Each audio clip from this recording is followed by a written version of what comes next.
सुशीला की चारों बहुएं अलग अलग फ्लैट में रहती है। एक दिन सुशीला के पास गांव से उसके भाई हितेश का फोन आता है। हितेश: सुशीला दीदी कैसी हो आप? सुशीला: मैं तो ठीक हूँ हितेश, तुम कैसे हो? बहुत दिनों के बाद फोन किया, सब ठीक तो है ना? हितेश: हाँ दीदी सब ठीक है, मैं कल तुम्हारे पास आ रहा हूँ, वहाँ मुझे कुछ काम था तो सोचा अपने भांजे से भी मिल लूंगा। फोन कट जाता है और सुशीला दुविधा में पड़ जाती है। वो सोचने लगती है, बच्चे तो मेरे साथ में नहीं रहते, अगर भाई को पता चल गया कि मैं अकेले रहती हूँ तो वह बहुत दुखी होगा। खैर अब जो होगा वो देखा जाएगा, आने दो भाई को। अगले दिन हितेश सुशीला के घर पहुँच जाता है। वह अपने भाई को देखकर बहुत खुश होती है और सोच में पड़ जाती है। हितेश: सुशीला दीदी क्या सोच रही हो? सुशीला: अरे कुछ नहीं, तुम बैठो, मैं तुम्हारे लिए कुछ खाने के लिए लाती हूँ। हितेश: दीदी तुम क्यों ला रही हो? खाना तो आपको बहुएं लाएंगी कहा गई वो।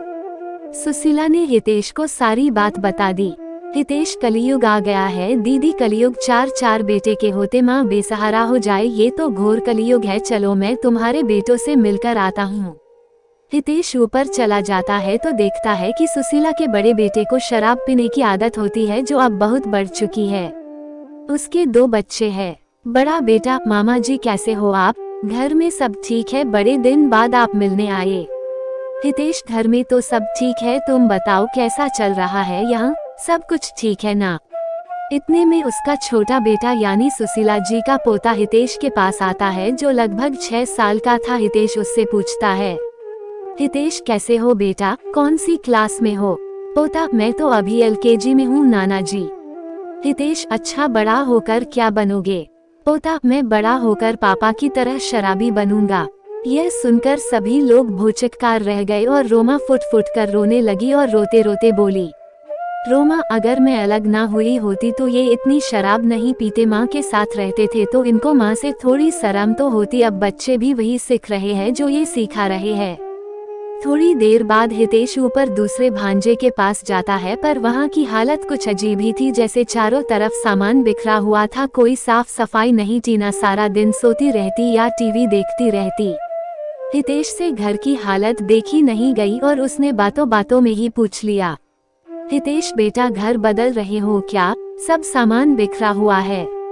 मामा जी की बात सुनकर टीना झट से बोली, टीना मामा जी पहले सब माँ के साथ रहते थे ना, तो सारी बहुओं को एक ही काम करना रहता था तो काम जल्दी से हो जाता था, अब सारा काम मुझी को ही करना पड़ता है तो समझ में ही नहीं आता कि कहाँ से शुरू करूँ और कहाँ पर खत्म करूँ। हितेश: अरे तो बेटा एक काम वाली को रख लेते। टीना: इनकी इतनी सैलरी कहाँ की काम वाली को रख सके? मामा जी हम अलग फ्लैट में ना रहते ना तो इतनी परेशानी ना होती, वहाँ सब मिलजुल कर काम कर लेते थे। ये कहते ही टीना के आंखों से आंसू बहने लगते थे। हितेश वहाँ से भी चला जाता है और तीसरे बेटे के घर यानी तीसरी मंजिल पर पहुँचता है। वहाँ हितेश का तीसरा भांजा और उसकी पत्नी मीनू आर्थिक तंगी से गुजर रहे थे। हितेश बेटा कैसा चल रहा है? तुम्हारी माँ ने बताया कि तुम सब अलग अलग रहते हो तो मैं आ गया तुमसे मिलने। तीसरा बेटा: सब ठीक है मामा जी, आप बताओ आप कैसे हो?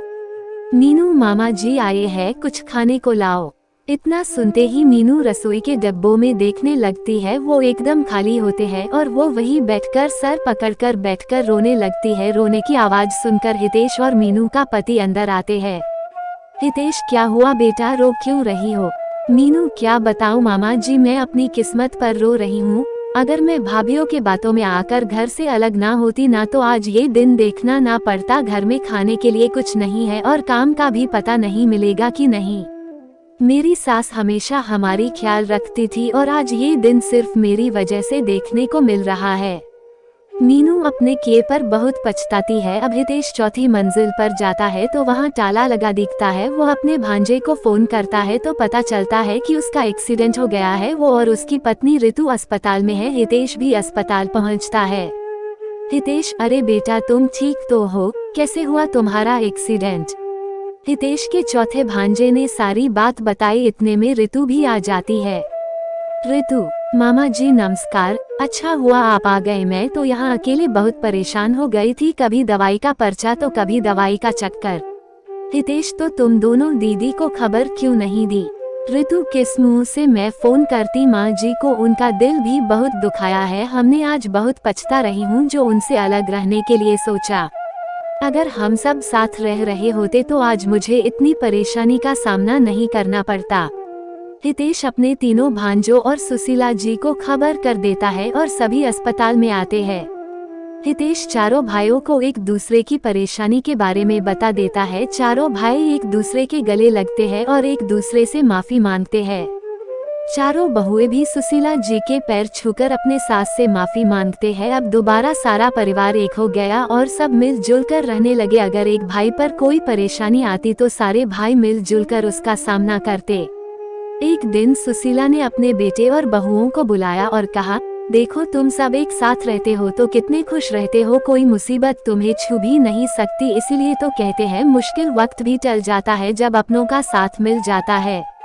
आपको मेरा यह वीडियो कैसा लगा कमेंट करके जरूर बताएं और अच्छा लगा हो तो लाइक और सब्सक्राइब जरूर कर दें।